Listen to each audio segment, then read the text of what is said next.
Your DirecTV stream wrong time and guide clock glitch is finally getting fixed right now. Having a mismatched channel guide ruins your schedule, but we can fix this synchronization error immediately.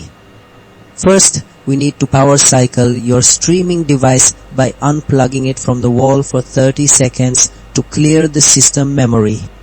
If that first step does not clear the error, the issue usually stems deeper in location services, which brings us to method 2. Navigate to your device settings and ensure your location status is set to automatic so the app can detect your correct local time zone.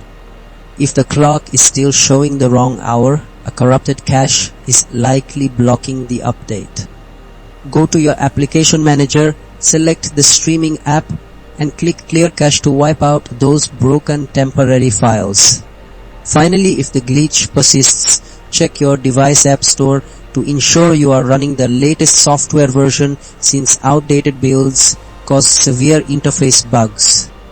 Following these quick and easy steps will sync your guide clock perfectly and restore your entire viewing experience without any more frustrating delays.